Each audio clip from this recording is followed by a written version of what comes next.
Phone কেটে সাইম দাঁড়িয়ে রইল চুপচাপ। তার দৃষ্টি তখনও স্থির হয়ে আছে হাতের ফোনটাতে। পাশে ওই বন্ধুরা ওর দিকে তাকিয়ে আছে। একজন ভীষণ কৌতূহল নিয়ে বলল, এত সহজে তোর বাঁধল না?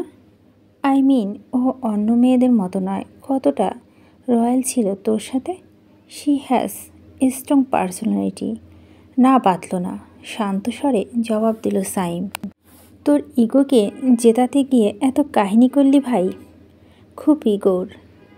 ওসব মেয়েদের কোথাও আঘাত করতে হয় জানিস, আত্মবিশ্বাসে।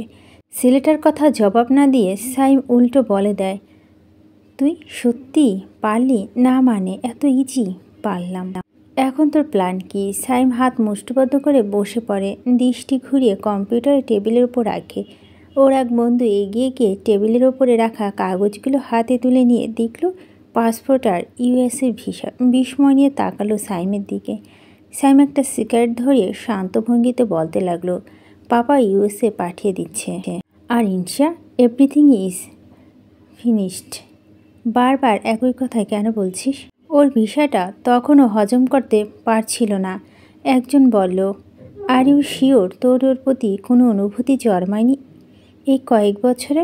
একটা সামান্য ভুল করেছে মেয়েটা, তার জন্য মন ভাঙবে এভাবে? তুই এত হিংস্র বুঝতে পারিনি। একটা কথা বল, did you touch her? No, ধীরভাবে বলল সাইম। তাহলে এটা কেমন শোধ তুললি? সেটা ইনশা বিনতে শামিনকে জিজ্ঞেস করলে বুঝতে পারবি ওর কোথায় লেগেছে। অ্যাম স্যাটিসফাইড। বিস্ময় নিয়ে একে অপরের মুখে চাওয়াচাই করে ছেলেগুলো ধীরে ধীরে আবারও বলে ওঠে, তোর মায়া লাগলো না ওর জন্য? হঠাৎ সাইম ওর দিকে ঘুরে তাকালো, কিছু পল চেয়ে থেকে বলল, না, লাগছে না। আরও দু কদম এগিয়ে গেল ইহান। ইনশা ধপ করে কাচের টুকরোর মধ্যে বসে পড়ল। নরম ত্বকে ক্ষত বিক্ষত হলো। ইহান ছুটে গিয়ে বোনকে টেনে তুলে সোজা করে দাঁড় করালো। ইনশা ঢলছে। ঋতু ছুটে এলো, ধরল মেয়েকে। ইনশা তখন ইহানের দিকে তাকিয়ে বিড়বিড় করতে লাগলো, আমাকে প্লিজ ওর কাছে নিয়ে চলো দাদান। একবারের জন্য দাদান। ইহান আশেপাশে তাকায়। শামিন আলো ছুটে এসে দরজার কাছে ঠায় দাঁড়িয়ে আছে। তাদের হতবিহম্ব দৃষ্টি ইনশার মুখ পানে। মেয়ের এমন দৃশ্য দেখতে দেবে না, তাই ইলহাম আর পরী শামিন আর আলোকে সরিয়ে দিচ্ছে ওখান থেকে ঠেলে। শামিন নড়ছে না, আলোও না। ইসমাম ছুটে এসে ইনশাকে ধরে ঝাঁকুনি দিয়ে বলল, মা, বি স্ট্রং, তুমি আপাতত শান্ত হও। ইনশা শান্ত হয় না, হুমড়ি খেয়ে পড়ে ইসমামের বুকে, চেঁচিয়ে কাঁদতে থাকে, ছোট বাবা প্লিজ নিয়ে চলো, আমি ওকে জুতোর বাড়ি মারবো, প্লিজ নিয়ে চলো প্লিজ। একই কথা বারবার আওড়াচ্ছে ইনশা, পাগলের মতো খ্যাপাটে হয়ে উঠেছে কেমন। ইহান বোনের দিকে কিছুক্ষণ তাকিয়ে থেকে দৃষ্টি ঘুরে শামিন আর আলোকে দেখে। ছুটে গিয়ে শামিনকে ধরে টানতে থাকে ইহান। টেনে নিয়ে ঘর থেকে বের করে দোতলা লিভিং রুমে একটা ডিভানে বসে দিয়ে আবারও বোনের কাছে যায়। ইসমামের থেকে ইনশা ছাড়িয়ে মাথা হাত রেখে ইহান বলতে থাকে, এমন একটা পরিস্থিতি আমি তোকে কি বলবো বুঝতে পারছি না। তুই বল, আমার কি করা উচিত? তুই কি চাস? হাউমাউ করে কাঁদছে ইনশা। ভাইয়ের পাঞ্জাবি খামচে ধরে বলছে, আমি ওকে খুন করতে চাই দাদান। ও আমার থেকে আমার মাম্মা পাপাকে কেড়ে নিল, আমার আত্মবিশ্বাস কেড়ে নিল। আমি ঠান্ডা মরা মাছ দাদান, আমি ওকে জাস্ট খুন করতে চাই। বিলাপ করছে সে। বোনের কথাগুলো কানে বাজতে ইহানের মনের কোথাও তীব্র ইচ্ছে জন্মলো, এহেন অপরাধীর শাস্তি হিসাবে সাইমকে সত্যি সত্যি খুন করা। ইহান বোনের মাথায় হাত বুলিয়ে দিচ্ছে। ঋতুকে চোখ দিয়ে ইশারা করতে ইহান ফার্স্ট এজ করে দিতে। আলো দরজার কাছে পাথরের মতো দাঁড়িয়ে আছে। নির্নিমেষ দেখছে উন্মাদের মতো আচরণ করতে থাকা মেয়েকে। সে না মেয়ের কাছে যাচ্ছে না স্বামীর কাছে, তিনজন তিন প্রান্তে। ইহান বলছে, একটা জানোয়ার তোর আত্মবিশ্বাস কিভাবে ভাঙলো? মাম্মা পাপাকে হারিয়েছিস মানে? এই পাগল, কী সব বলছিস? প্লিজ শান্ত হ। তুই বুঝবি না দাদান, আমি হারিয়েছি মাম্মা পাপাকে, আমি হারিয়েছি। তুমি বুঝবে না। পাগলের মতো বকে যাচ্ছে ইনশিয়া। আলো হঠাৎ ওর ঘর থেকে বেরিয়ে ছুটে যায় শামিনের কাছে। লোকটার সাথে দুটো পোতাও খুলে বুকে হাত বুলিয়ে বলতে লাগলো, কি হয়েছে? আপনার শরীর ঠিক আছে? ও ঘর থেকে ইনশার কান্না ভেসে আসছে। শামিন আলোর দিকে তাকিয়ে অস্ফুটে বলল, সামলা ওকে, আমি ঠিক আছি। ছুটির দিনগুলো মঈন শহরে চেনা পরিচিত বন্ধুবান্ধব যারা মঈনের মতো উচ্চ পদস্থ কর্মকর্তা সবার একযোগে জেলা প্রশাসকের কার্যালয় নিকটবর্তী স্পোর্টস ক্লাবে যায়। টেনিস অতি প্রিয় একটা ইনডোর গেম মঈনের। আজ তার বিপক্ষে দাঁড়িয়েছে এখানকার এসিল্যান্ড সুজন ভৌমিক। প্রথমে এক দফা খেলে ক্লান্ত হয়নি কেউ।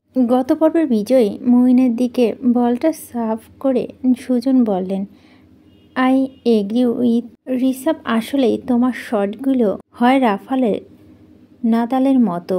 মই জোরালো হাসলো মই নিজের প্রশংসা শুনে।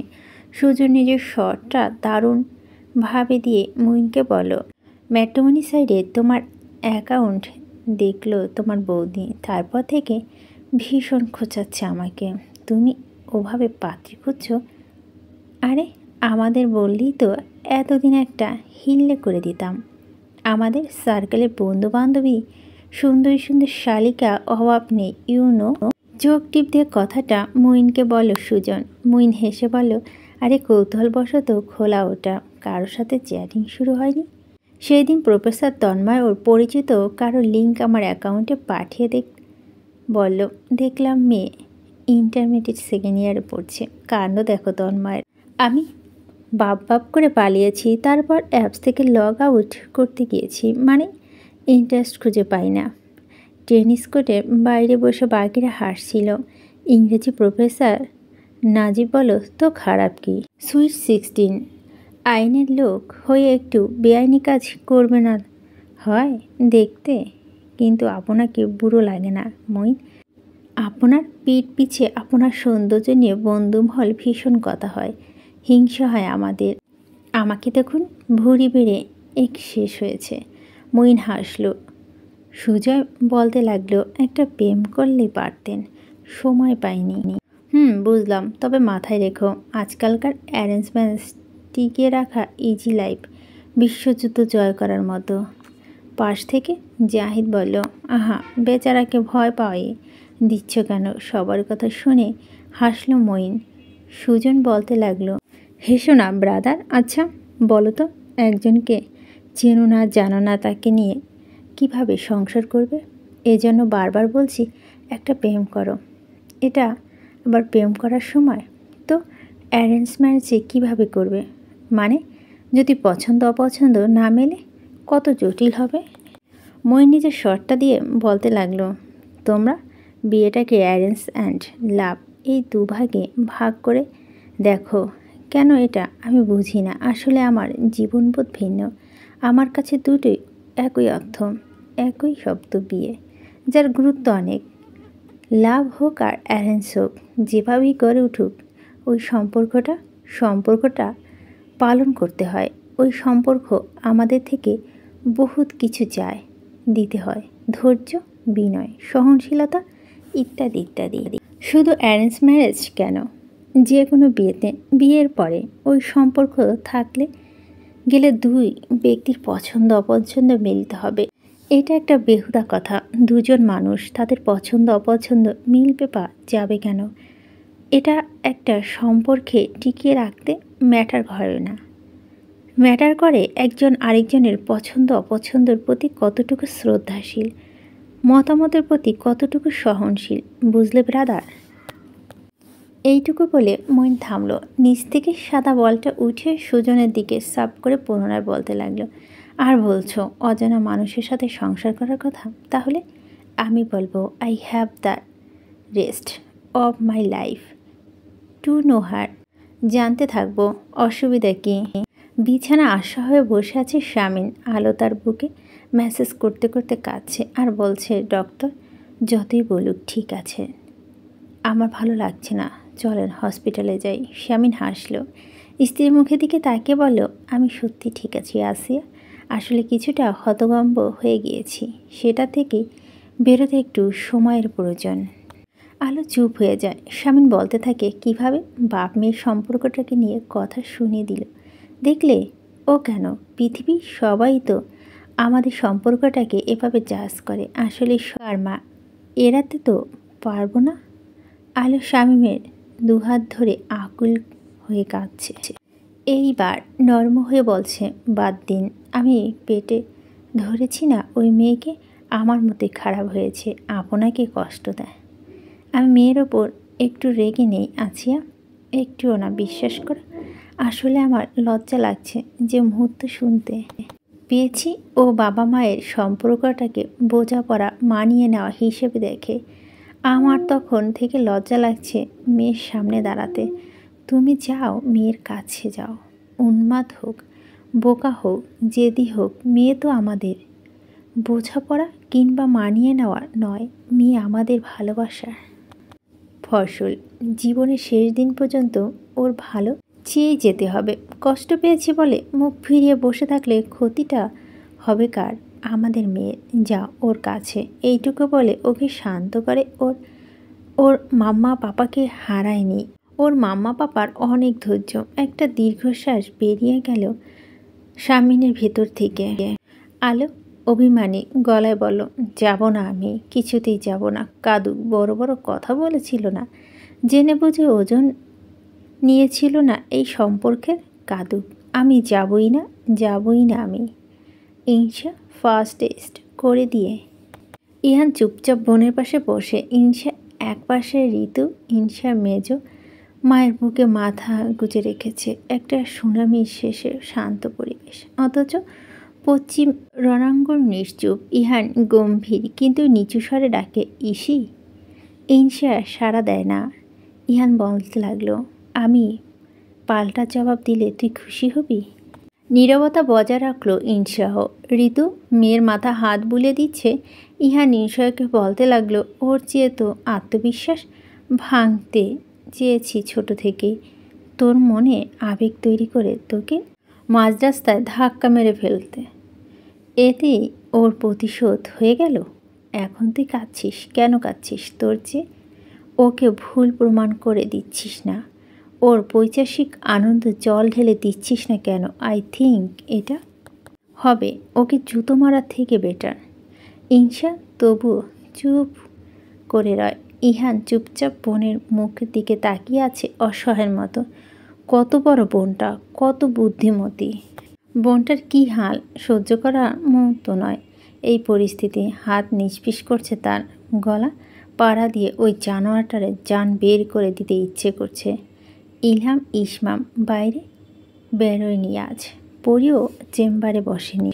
বাচ্চাদের নিয়ে একটার পর একটা ঝড় সামলে তারা রীতিমতো হাঁপিয়ে উঠেছে। ইহান উঠে দাঁড়ায় বোনের পাশে থেকে। ইসমাম তাকে বলল, তুই কোথায় যাচ্ছিস?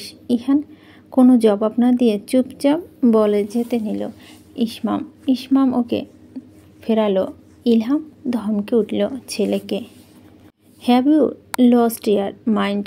রাগের মাথায় একটা স্টেপ নিয়ে আবার একটা বিপদ ডেকে আনবি। থেমে যা, বোনকে শান্ত কর, এসব করার বহু সময় পাবি। ইনশা মাথা তুলে তাকায় ইহানের দিকে। ইলহাম টানছে ইহানকে। ইনশাও ভীষণ শান্ত, ক্ষীণ স্বরে বলল, দাদান। ইহান ঘুরে তাকায় বোনের দিকে। ইনশা বলতে লাগলো, কিচ্ছু করতে হবে না তোকে, আমি চাই না পাল্টা জবাব দিতে। হাস্য করে স্টপ, থেমে যাও তোমরা। আকাশ ভেঙে বৃষ্টি পড়ছে আজ। বাতাসে দাপটে উত্তরে খোলা জানালা কপাটগুলো ধূপধাপ আওয়াজ তুলে একটার সাথে আর একটা বাড়ি খাচ্ছে। ঝমঝম বৃষ্টির আওয়াজ ছাপিয়ে সে শব্দ ভীষণ বিরক্ত হতে ইচ্ছে। এমন বৃষ্টি গত 6 মাসে কখনো হয়নি। ইনশা মেঝেতে বসে দেয়ালে পিঠ ঠেকিয়েছিল, তার দৃষ্টি ঘরের কোণে টবে রাখা টিউলিপগুলোর দিকে। গুলগুলি থেকে আসা বাতাসের দাপটে যেগুলো নামছে, এই টিউলিপগুলো গতকাল বিকেলে সাইম দিয়েছিল, ভালোবেসে নয়, শোধ নিতে। ইহান ঘরে বসে দলীয় নেতাদের সাথে জরুরি কনফারেন্স করছে। আলোচনা শেষ করে তাড়াহুড়ো করে উঠে সে ঘর থেকে বেরিয়ে উত্তর পাশে খোলা জানালাগুলো লাগিয়ে দেয়। এই কপাটগুলো সাবেকি ডিজাইনের, খোলাই থাকে সবসময়। ইতিমধ্যে ঘরের ভিতরে অনেকটা ভিজে দিয়েছে। ইহান আশেপাশে তাকালো। পুরো বাড়ি নিস্তব্ধ, যেন কোনো প্রাণী নেই বাড়িতে। অথচ রাত মাত্র 10টা। আলো নিচতলা থেকে ক্লান্ত পায়ে হেঁটে উপরে উঠছিল তখন। ইহানের মুখোমুখি হলো বড় মায়ের মুখটা কিছুক্ষণ দেখল ইহান, জানতে চাইল শামিনের কথা। ঘুমাচ্ছে। আলো নিচু স্বরে বলল, শামিন তখন আসলে ঘুমাচ্ছিল। ডক্টর কিছু ওষুধ দিয়েছে, খেয়ে ঘুমিয়েছে। বড় মায়ের হাতটা মুঠো করে ধরল ইহান। গলার স্বর খানিকটা খাদে নামিয়ে বলল, বড় মা, ওর কাছে যাও। হাতটা সরিয়ে নিল আলো। কাপা গলায় বলল, কেন? সে তো নিজে বোঝাপড়া করছে। তার জীবন নাকি তার মায়ের নয়, সাফ জানিয়ে দিয়েছে। এখন কেন মাকে লাগবে নিজের কষ্ট বোঝাতে? অথচ বড় হলো সে, কখনো কি ছোট হয়ে গেল? এখন মামা পাপাকে প্রয়োজন? কি তীব্র অভিমান মিশিয়ে আলো কথাগুলো বলছে। গলার স্বর উঁচুতে তুলি শুনিয়ে বলল ইনশাকে। ইনশা মায়ের কথাগুলো শুনল। সে তখন নিষ্পলক তাকিয়েছিল ভাঙা আয়না। নিজের প্রতিবিলম্বের দিকে শুধু দেখেই যাচ্ছিল নিজেকে। নানুমণি ভাঙা আয়না নিয়ে একটা কথা বলতেন সবসময়। ভাঙা আয়নায় যে মেয়ে মুখ দেখে, ওই মেয়ের জীবনে লাঞ্ছনা শেষ থাকে না। ইনশা এসব কুসংস্কার শুনে খুব হাসত নানুমণির উপর। আজ লাঞ্ছিত হয়ে ভাঙা আয়নার মুখ দেখছে ইনশা। উল্টো হয়ে গেল। ইহান চুপ করাচ্ছে আলোকে। আলো চুপ হয় না, উল্টো আবারও কেঁদে ওঠে। চেঁচিয়ে বলে, অমন বোকামি মানুষের জীবনে দু একটা করে। এত ন্যাকামি করার কিছু হয়নি, ওকে বলে দে। এসব বন্ধ করে ঘুমিয়ে পড়তে বল। ইহান তাকিয়ে আছে বড় মায়ের দিকে। আলো চলে যায় নিজের ঘরে। ইহান একটা লম্বা শ্বাস ফেলে ধীর পায়ে হেঁটে এগিয়ে যায় ইনশার ঘরে। দরজা খোলা ছিল। ইহান বাইরে থেকে স্বাভাবিক গলায় বলল, ইসি, আমি আসলাম ভিতরে। কয়েক সেকেন্ড পর ইহান পা রাখল ইনশিয়ার ঘরে। ভাঙা আয়নায় নিজেকে তখনও দেখছিল ইনশিয়া। দু কদম এগোয় ইহান। ইনশা ঘুরে তাকায় দাদানের দিকে। কিছু সময় চেয়ে থেকে ইনশা অস্ফুট বলল, দাদান, ধরো কেউ যদি রিভেঞ্জ নেওয়ার জন্য রিলেশন করে, তবুও তো মায়া জন্মানোর কথা 6 বছরে, কম সময় নয় তো? কেমন রুক্ষ লাগছে ইনশার কণ্ঠ। ইহান চুপ করে দেখছে। ইনশা বলল, দেখো একটা কুলাঙ্গারকে, দেখো দাদান, একটা ঠান্ডা মরা মাছ। একটু থেমে ইসি বলতে লাগলো, কোথাও একটা কথা পড়েছিলাম, ঠিক খেয়াল নেই। জানালাটা সারা রাত ঝড়ের সাথে যুদ্ধ করে দেখলো জানালা এপাশে কেউ ছিলই না। আমি ঠিক ওই জানালার মতো দাদার। এর থেকে বড় লাঞ্ছনা আর নেই। তোমরা সবাই প্রতিদিন অন্তত একবার করে আমাকে কুলাঙ্গার ডেকো। ইহান বেশ কিছুক্ষণ ধরে ইনশাকে দেখে বোনকে মাথায় একটা হাত রাখলো। হঠাৎ করে বরফ শীতল কণ্ঠে বলল, ডোরেমন দেখবি সি? ইনশা মাথা তুলে ভাইয়ের দিকে অবাক চোখে তাকালো। ঠিক রাত 11টার সময় প্রীতমের ফোন। ইহানের কল এলো। ভীষণ চিন্তিত হয়ে প্রীতম রিসিভ করলো কলটা। ইনায়া তখন বেঘরে ঘুমাচ্ছে। কলটা রিসিভ করে প্রীতম চিন্তিত হয়ে বলল, কি হলো দাদান, এত রাতে? সব ঠিক? কেউ অসুস্থ? শান্ত হও, সব ঠিক আছে। তুমি ইনুকে নিয়ে একটু আসতে পারবে?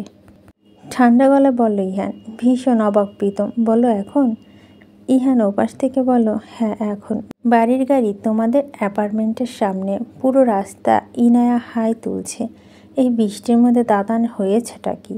ইহানা বুঝতে পারছে না। শান্তিনীরের সামনে রাত ঠিক 12:30টার সময় তাদের গাড়ি পৌঁছালো। ইনায়া তাড়াহুড়া করে নাইট স্যুট পরে রওনা দিয়েছে। বৃষ্টি ততক্ষণ থেমেছে। ইয়ানা গাড়ি থেকে নেমে প্রীতমকে বলল, এসো। বসে আছো কেন, নামো।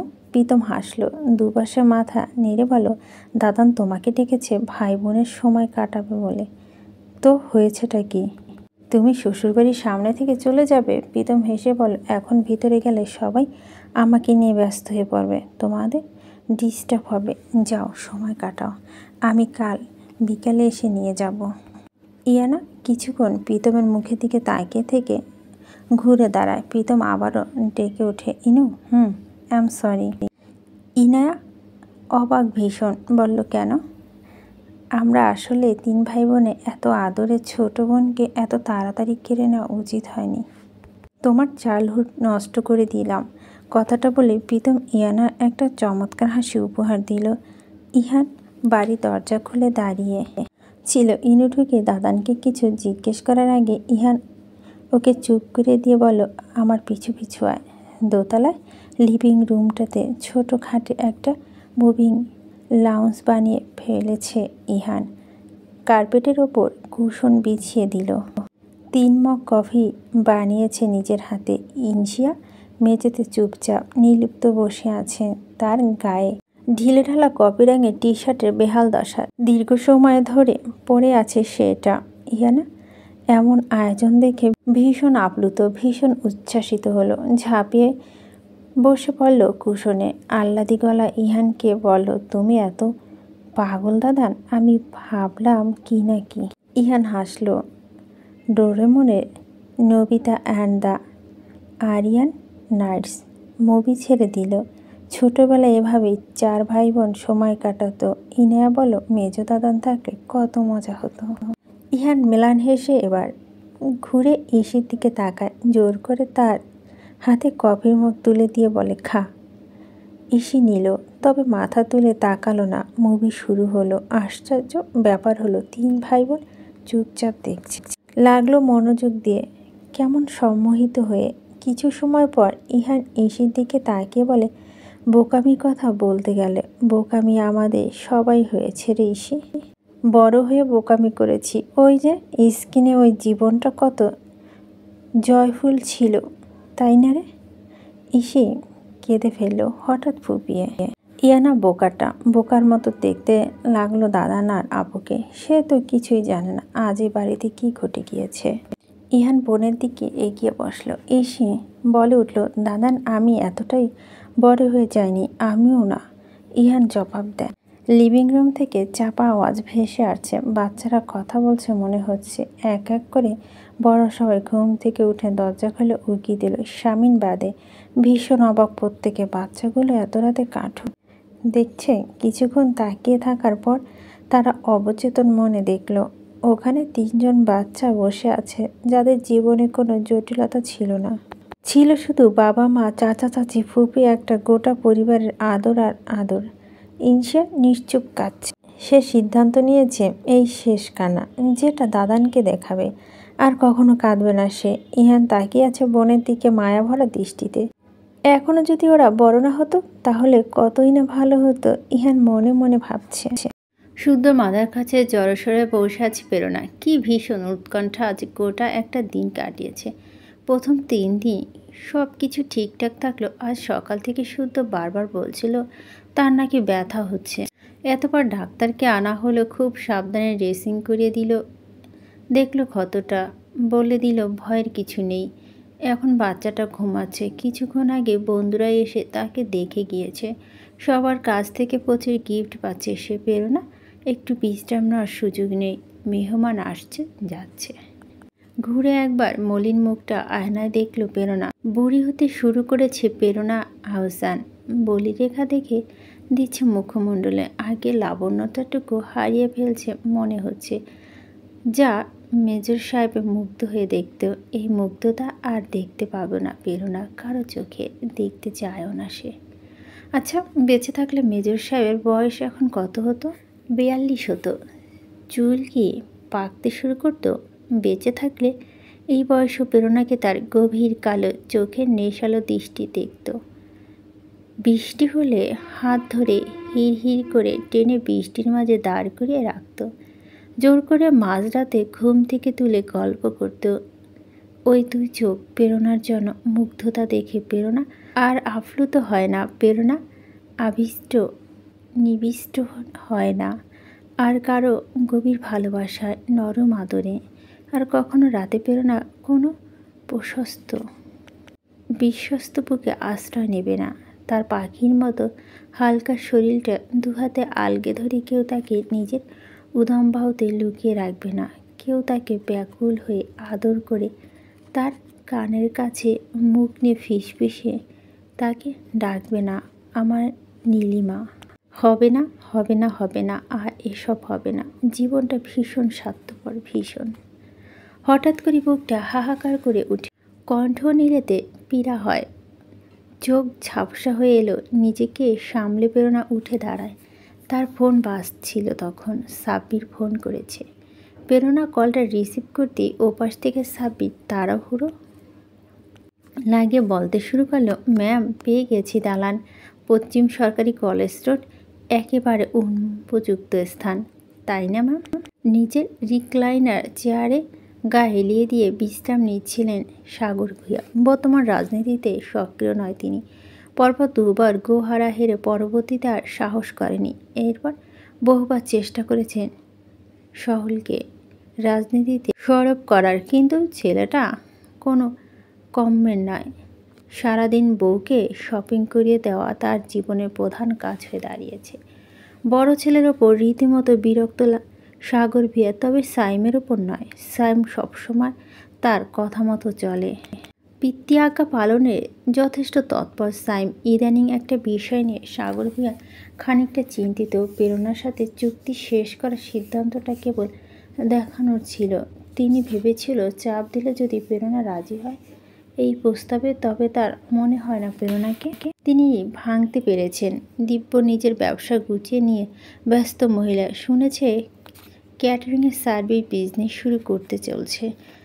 ভাবলে ভীষণ উদাস লাগছে সাগরের। বেহুদা খাটনি করেছে মহিলা। আসলে প্রেরণা একবার রাজি হয়ে গেলে রানী বানিয়ে রাখত সে। ভদ্রমহিলা বুঝলো না সাগরের নেক নিয়ত। একটা ছোটোখাটো দীর্ঘশ্বাস ফেলে সাগর নিজের ব্যবসা হিসেব দেখতে শুরু করে। তাদের প্রতিষ্ঠান ভূঁইয়া ট্রেডার্স। সেখানে তার প্রতিপক্ষ মির্জা এন্টারপ্রাইজ। রীতিমতো গা জ্বালা করে সাগরের। রাজনীতি কিংবা পারিবারিক ব্যবসা সব কিছুতে এসে তাদের গেঁচাতে না পারলে যেন মির্জাদের ভাত হজম হয় না। হিসেব পাতার দৃষ্টি নিবদ্ধ তার। মৃদু আওয়াজে মাথা তুলে তাকিয়ে দেখল তার বাধ্য ছোট ছেলে তার ঘরে প্রবেশ করেছে। একটা প্রশস্ত হাসি দিয়ে সাগর ভূঁইয়া সাইমকে বললেন, এসো। সাইম ম্লান হেসে ক্লান্ত ভঙ্গিতে হেঁটে বাবার মুখোমুখি একটা সোফাতে বসল। সাগর তার মনোযোগী দৃষ্টি হিসেবে নিবদ্ধ রেখেই লাগলো, ভেবেছি বিয়ে করবে। আমার অবশ্য আপত্তি ছিল না, স্বামীনের আজীবন ভোগাতে পারতাম। স্বামী চুপ করে বাবার মুখের দিকে তাকিয়ে আছে। সাগর বলতে লাগলো, অবশ্য বিয়ে অবধি না গিয়ে ভালোই করেছ। ওই মেয়ের মাকে চেনো না। ওই মহিলা পেট থেকে যে মেয়ে জন্মেছে সে আমাকে আমাদের সবাইকে উল্টো ভোগাতো। তুমি খুশি? বরফ শীতল কণ্ঠে সাইম বলল।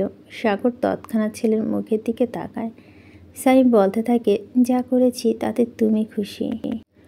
কিছুক্ষণ ছেলের মুখের দিকে তাকিয়ে থেকে সাগর ভূঁইয়া বলে, অবশ্যই, তবে আমার মনে হচ্ছে তুমি খুশি নও। তোমার চেহারা তাই বলছে। থতমত খেয়ে একটা তপ্ত শ্বাস ফেলে হাসল সাইম। তাচ্ছিল্য ভরা কণ্ঠে বলল, কাম অন পাপা, এসব কিছুই না। স্বামীকে ফর্মাল স্যুটে পড়তে দেখে আলো অবাক হলো। ব্যস্ত হয়ে বলল, কোথায় যাবেন আপনি? কোথায় যাবেন? এই শরীর কোথাও যাবেন? ঠোঁট খানিকটা জোরপূর্বক হাসি ফুটিয়ে স্বামীন বলল, অফিসে বসা হয় না বহুদিন। 3টা শিপমেন্টের ঝামেলা ইলহাম একার হাতে সামলায়। গিয়ে একটু মেইন অফিসে বসবো। কিন্তু আপনাকে দেখে আমার ভালো লাগছে না। আপনি অযথা চাপ নিচ্ছেন। সুস্থ হতে পারলেন না এই 2 দিন হলো। স্ত্রী অহেতুক দুশ্চিন্তা হালকা করে দেখে স্বামীন। আলো এক গালে একটা হাত রেখে আরেক গালে চুমু খায়। নিচু গলায় বলে, মেয়ে খেয়েছে? নিজেকে বন্দিদশা থেকে উদ্ধারের পর নিয়েছে ইনশিহা। বিছানা চিরে চাপটে হয়ে শুয়ে পড়ে থেকে ক্লান্ত হয়ে পড়েছে। আজ কয়েকদিন ধরে নির্ঘুম রাত কাটাচ্ছে সে। ডক্টর নির্দেশিত ঘুমের ওষুধ খেয়েও কোনো কাজ হচ্ছে না। পেঁচার মতো হয়ে রয়েছে মুখটা। এমনিতেই শ্যামলা তার গায়ের রং, তার ওপর চোখের নিচে ওই কালির প্রলেপ।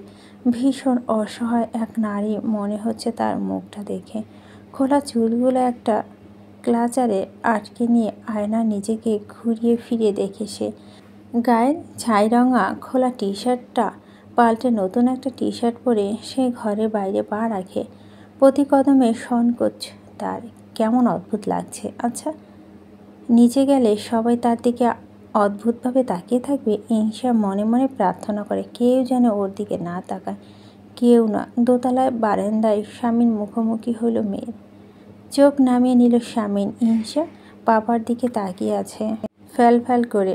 দুজনের দূরত্ব কয়েক গজ, কিন্তু বাবা মেয়ের এই ঝড়ে জন্ম নেওয়া মানসিক দূরত্ব কতটুকু তার হিসেবে মেলাতে ব্যর্থ হল। আপাতত দুজনে ইনসায়ের নিমেষ দেখছিল বাবার সারল্য ভরা সুদর্শন পবিত্র মুখটা। 1 কোটি বছর ধরে সে পাপা ডাকে না, 1 কোটি বছর ধরে শামিন তাকে আম্মা ডাকে না। এটাই মনে হচ্ছে তার গলার কাছে পাপা ডাকটা এসে লুটোপুটি খাচ্ছে, তবুও ডাকতে পারছে না। ইনসিয়া চোখ তুলে মেয়েকে আবারও দেখলো শামিন। ইনসিয়া কিছু বলছে না, শুধু তাকিয়ে আছে। পাপা তাকে দেখে ঘৃণার চোখে নামিয়ে নেয়। বিষয়টা ইনসিয়া বুঝে নিল। শামিন চুপচাপ পাশ কাটিয়ে চলে যায়। ইনসিয়া কিছু সময় দাঁড়িয়ে থেকে শামিনের পিছু পিছু নিচে নামলো। 4টা দিনের পর ব্রেকফাস্ট টেবিলে ইনসা উপস্থিত। খানিকটা স্বস্তি দিল সবাইকে। চুপচাপ খাচ্ছিল সবাই। ইনসা প্লেটে আঁকিবুকি করছিল। স্বভাব সুলভ শামিন মেয়ের প্লেটের দিকে এক পলক তাকায়, তবে মুখ আর কিছুই বলল না। খাচ্ছ না কেন আম্মা? আর একটা ডিম খাও আম্মা। এসব কিছুই বলল না। ইনসা একা একাই মেলান হাসে। আলো চেহারা গম্ভীরতা বজায় রেখে মেয়ের প্লেটে ডিম তুলে দেয়। বাকিরা সবাই টুকটাক কথা বলতে থাকে শান্তি নিয়ে ব্রেকফাস্ট টেবিলে আগের পরিবেশ ফিরে আনার নিমিত্তে। ইনসাও গলা আটকে আসছে কথাগুলো, তবুও এটা গোটা জন্ম মানসিক শক্তি নিয়ে বাড়ি সবাইকে সাক্ষী রেখে আলোকে উদ্দেশ্য করে বলল, মাম্মা। কথা থামালো সবাই। ইনসা এই 4 দিনে ঝড়ে ভেসে যাওয়া নিজের মনকে সুখ নিয়ে জীবনে তীব্র গ্লানি মানসিক অবসানের কণ্ঠে মিশে ধীর স্থির হয়ে কয়েকটা বাক্য উচ্চারণ করলো। মাম্মা, পাপা, তোমাদের দুজনকে আমি একটা কথা জানাতে চাচ্ছি। একটু সময় নিল ইনসিয়া। পরপর বলতে লাগলো, তোমরা যদি আমার বিয়ে দিতে চাও আমার কোনো আপত্তি নেই। আমি তোমাদের পছন্দের যে কোনো ছেলেকে বিয়ে করতে রাজি। ভীষণ অবাক সবাই। তাকিয়ে রয় ইনসিয়ার মুখ পান। স্বামী শুধু মাথা নিচু করে কফি মগে চুমুক বসিয়েছে। না কোনো প্রতিক্রিয়া ব্যক্ত করলো, না মেয়ের দিকে তাকালো। ইহান শান্ত স্বরে বোনকে বলল, কেউ তোর বিয়ের কথা ভাবছে না ইসি। চাপ নেওয়ার কিছু হয়নি। তুই নিজেকে সময় দে, অফিসে যা, পাপার সাথে গুছিয়ে নে নিজেকে। আমাদের কোনো তাড়াহুড়া নেই। ইনসা নিজের কফির মগটা হাতে তুলে নিয়ে নিচু গলায় বলো, যখন ভাববে আমার এই সিদ্ধান্তটা সেদিনের জন্য দাদা আগে ভাগে জানিয়ে দিলাম। আলো এক দৃষ্টিতে তাকিয়ে আছে মেয়ের মুখের দিকে। রুক্ষ কণ্ঠে বলল, ক্লান্ত পায়ে হেঁটে ইনসিয়া দোতলায় চলে যায়। পরি ইহানের দিকে তাকিয়ে বলে, আমি ওর ফ্রেন্ডদের ডাকি, বরং বন্ধুদের সাথে সময় কাটালে একটু যদি বেরোতে পারে এসব থেকে। আলো হঠাৎ করে ইলহাম আর ইসমামকে উদ্দেশ্য করে বলো, তোমরা একটু আমার কথা শুনবে? জরুরি কিছু কথা ছিল তোমাদের দুজনের সাথে, খুব জরুরি। যার বর্ণায় অবাক ইহান। 2 চোখ ভরা বিস্ময় নিয়ে বড় মাকে বলো, বিয়ে মানে? তুমি কি পাগল হয়েছ? এখন কেন বিয়ের কথা হচ্ছে? শি নিডস টাইম বড় মা। এবার তুমি বাড়াবাড়ি করছো। ওটা তো আজীবন করে এসেছি আর করতে থাকবো। ঠান্ডা গলায় বলল আলো। নিজের ঘরে স্বামীর ইস্ত্রি করা কাপড়গুলো ক্যাবিনেটে তুলে রাখছিল সে। ইহান স্থির দাঁড়িয়ে রাশভারী গলায় বলল, মইন। হ্যাঁ মইন। কেন? আমার পছন্দ খারাপ? তোর বোনের ওই অখাদ্য পছন্দ থেকে 100 গুণ ভালো। সেটা অন্তত স্বীকার কর। মইনকে তোর পছন্দ নয়?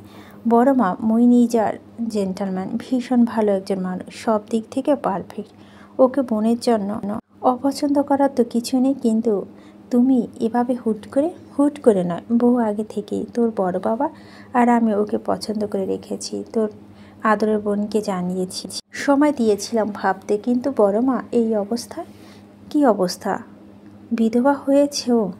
4 মাস না গেলে বিয়ের কথা তোলা যাবে না। তাছাড়া ও তো বললো ও রাজি। বড় মা, সেটা তো তোমাদের খুশি করতে বলেছে হয়তো, মনে থেকে নয়। মন থেকে বলা দরকার নেই। যার নিজের জন্য একটা সঠিক মানুষ বাছাই মুরদ নেই, সে যেন মা বাবার চেয়ে আর বেশি বোঝে না। বলেই তো দিয়েছে ও রাজি। এবার ওকে ওর বল চুপচাপ মানসিক প্রস্তুতি নিতে। মামা পাপার ঘর পেরিয়ে নিজের ঘরে যেতে নিল। মামা কথাগুলো সব শুনল ইনসিয়া। কিছুক্ষণ চুপচাপ দাঁড়িয়ে থেকে চলে গেল সে। ইহান বলতে লাগলো, আর মইন? বিয়ের জন্য পাত্রী খোঁজার সম্মতি দিয়েছে তোর বড় বাবাকে। তিন কুলে কেউ নেই ওর। তার স্বামীন বাবাকে সে অভিভাবকের মতো দেখে। এখনও ঈশার কথা জানেনি। তোর বাবা আর ছোট বাবার কথা বলবে। ঘটক ধরা কিছু নেই। রাজি হলে হবে, না হলে নেই। জোর করে তো মেয়ে গলায় ঝোলাবো না। সে জেন্টলম্যান হোক। আমার মেয়ে একটু তেড়া, তবে ফেলনা নয়। রাজ্যে জায়গা থেকে প্রস্তাব আসতে শুরু করেছে। আর এন গ্রুপের মালিক নিজে তোর বড় বাবাকে কল করে তার ছেলের জন্য চেয়েছে ইনশিয়াকে। ওর সোশ্যাল ওয়ার্ক দেখে চতুর্দিক থেকে হাত চাইছে ওর। আমরা বড়লোক খুঁজছি না, টাকা পয়সা তো আমাদের যথেষ্ট আছে। আমাদের মতো উচ্চবিত্ত দামি পরিবার খুঁজছি না। আমরা খুঁজছি একটা উপযুক্ত ছেলে যে আমার সন্তানকে মায়া দেবে শুধু। মইন সেরকম, তাই ওর প্রতি আমার এত ঝোঁক। সব কিছু কেমন কেমন লাগছে ইহানের কাছে। বড় মা একটু তাড়াহুড়া করছে। এখন একে কীভাবে বোঝাবে ইহান? এভাবে হুট করে সব হয় না। আলো ইহানের দিকে তাকিয়ে বলতে লাগলো, কি তাড়াহুড়া করছে মনে হচ্ছে? মোটেও না। ওর অবস্থা দেখছিস, সেজন্যই বিয়ে। এটা কেমন কথা? ওকে একটু সাইকিয়াট্রিস্টের কাছে। কথাটা মুখ থেকে ফেলতে পারল না ইহান। আলো গর্জে উঠল, হ্যাঁ, তোর ছোট ভাইয়ের ট্রিটমেন্ট প্রয়োজন, তোর ছোট বোনের ট্রিটমেন্ট প্রয়োজন। এক কাজ কর, বাড়িটাকে মেন্টাল অ্যাসলাইমার বানিয়ে দে। পাগলের বাচ্চা কতগুলো। কথাগুলো আলো রেগে চেঁচিয়ে বলল। ইহান হেসে ফেলল। কিছুক্ষণ হেসে আলো হাত দুটো মুঠো করে ধরে নর্মাল গলায় বলতে লাগলো, বড় মা, আমরা তোমাদের বাচ্চা। তখন আলো হেসে ফেলল। প্রসঙ্গ পাল্টে পুনরায় গম্ভীর হয়ে বলতে লাগলো, মইন সম্মতি দিলে বিয়েটা হবে ইহান। এখন থেকে তোর বড় মায়ের বাড়াবাড়ি শুরু হলো। এই বাড়ি চলতে থাকবে যতক্ষণ না আমার মেয়েটা সুখী দেখি আমি। ততক্ষণ পর্যন্ত ওকে প্রস্তুত নিতে বল। তোরাও প্রস্তুতি নে। আজ একটা নিমন্ত্রণ রক্ষা করে রাত 10টা নাগাদ মইন ফিরল কটেজে। এক পরিচিত বন্ধুর বাগদান অনুষ্ঠান ছিল আজ। কটেজের গেট দিয়ে বাইক নিয়ে ঢুকতে রীতিমতো অবাক মইন। ইলহাম মির্জা গাড়ি তার ইয়াকটে পার করা রাখা। ভিতরে ঢুকতে দেখলো ড্রয়িং রুমে বসে আছে ইলহাম মির্জা এবং ইসমা মির্জা। কটেজে মইনের কেয়ারটেকারা স্ত্রী সুরাইয়া খালা ছিল। মইন হাসি মুখে এগিয়ে যায়, সালাম দিয়ে কদম করল দুজনের সাথে। ইলহাম হেসে বলল, তোমাকে কল করে আসেনি, তাই দীর্ঘ 1 ঘন্টা ধরে বসে আছি। সরি আঙ্কেল, একটা ইনভিটেশন ছিল। Extremely sorry. আরে এতে সরি বলার কি আছে? তুমি তো আমাদের নিমন্ত্রণ করনি, আমরা যেচে এসেছি। দাঁড়িয়েছেন কেন? বসো। মইন বসলো। বলো নিমন্ত্রণ কিন্তু বারবার করেই যাচ্ছে আঙ্কেল আপনাদের, আপনারা আসেন না। ইলহাম স্মিত হাসলো, নিচু গলায় বলল, বাড়ির অবস্থা তো বুঝো। মইন উঠে দাঁড়ায়, তাদেরকে বসতে বলে ফ্রেশ হয়ে কেয়ারটেকারকে স্ত্রীকে কফি আনার নির্দেশ দেয়। ইলহাম হেসে বলল, উনি আমাদের কফি বানিয়ে দিয়েছে, তবে তুমি চাইলে আরও 2 কাপ খেতে পারি, কারণ তোমার সাথে দীর্ঘক্ষণ আড্ডা দেওয়ার প্রাস নিয়ে এসেছি আজ। মইন তখন আন্তরিক হেসে মাথা নেড়ে নিজে চলে যায় কফি বানাতে। ইলহাম বলতে লাগলো, থানায় এসপি আমাদের কফি বানিয়ে খাওয়াচ্ছে, ভীষণ অদ্ভুত লাগছে। আপনার থানা এসপিকে বাড়িতে ডেকে নিয়ে রোজ ছেলের মতো ভালোবেসে খাওয়ান। মইন হাসতে হাসতে বলল। ইলহাম বলতে থাকে, বিয়ে তো করিয়ে দিই, বলো বৌমার হাতে কফি খেয়ে যাব তখন মাঝে মাঝে। কথাটা শুনে লাজুক হাসলো মইন। বলল, আপনারা যা ভালো বোঝেন। কফি বানিয়ে নিয়ে বসলো তাদের সামনে। জিজ্ঞেস করলো, শামীন বাবা এলো না কেন? তোমার শামীন বাবা ভীষণ ব্যস্ত, ইসমাম জবাব দেয়। কফি খেতে খেতে টুকটাক আলাপচারিতা মাঝে ইলহাম হঠাৎ করে বলে উঠল, এখানে আমরা তোমার সাথে আজ একটা বিষয় আলোচনা করতে এসেছি মইন। ইনফর্মাল ওয়েটে বলি, তোমার কাছে একটা প্রস্তাব রাখতে চাচ্ছি মইন। মইন চোখ তুলে তাকায় ইলহাম কথা। মইন বুঝল তারা আজ আড্ডা দিতে আসেনি, তবে কিসের জন্য? সে ভীষণ কৌতূহলী দৃষ্টিতে তাকায় ইসমাম ইলহামের দিকে। বলে, প্রস্তাব? হ্যাঁ প্রস্তাব। ভনিতা না করি বলি, তুমি বিয়ের জন্য আগ্রহী? পাত্রী খুঁজছ? আমরাও একজন পাত্র খুঁজছি মইন। তোমার শামীন বাবার মেয়ে ইনশিয়া, মানে আমার ভাস্তির জন্য তোমাকে আমাদের সবার পছন্দ মইন। মইন কফির মগে চুমুক বসাচ্ছিল। কথাটা প্রথমে বুঝতে একটু সময় নেয়, পরে যখন বুঝতে পারলো রীতিমতো বিষম খেলো মইন। কাশি উঠে গেল তার। ইলহাম ইসমাম বিব্রত। মইন নিজেকে সামলে নিয়ে চোখ বড় বড় করে তাকায়। এত ভম্ব হয়ে বলে, জি আঙ্কেল, মানে ইনশিয়ার জন্য তোমাকে ভীষণ পছন্দ হয়েছে তোমার শামিন বাবার আর মিষ্টি আন্টি। তুমি যদি চাও আমরা কথা এগোতে পারি। মইন হঠাৎ ঘামছে খুব, ভীষণ অসম্ভব একটা কথা, যেটা তার কল্পনা অন্তত কখনোই সম্ভব ছিল না। সেটি শুনে খুব স্বাভাবিক থাকার কথা নয়। বুদ্ধিদীপ্ত দুটো চোখে বিস্ময় খেলা করে তার কেমন অস্বস্তি বোধ হয়। ইলহামের সাথে সাথে বলে, তুমি ভেবেচিন্তে জানাও। তোমার সাথে না থাকলে আমরা তোমার জন্য অন্য মেয়ে দেখব, ইনশিয়ার জন্য অন্য ছেলে। এতে এত অপ্রস্তুত হওয়ার কিছু নেই। আসলে বোঝাই তো, বাবা মা হলো বাচ্চা কাচ্চার ব্যাপারে কত শত ভাবতে ইচ্ছে করে।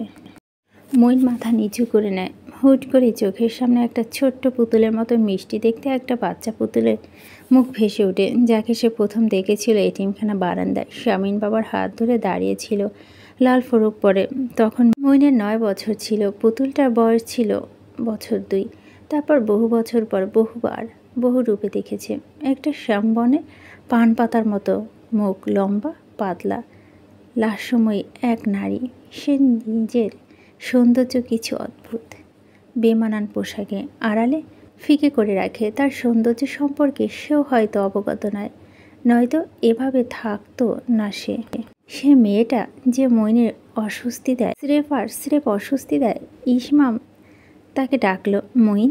মইন নিজের খেয়াল ফিরে তাকালো, বলো, জি।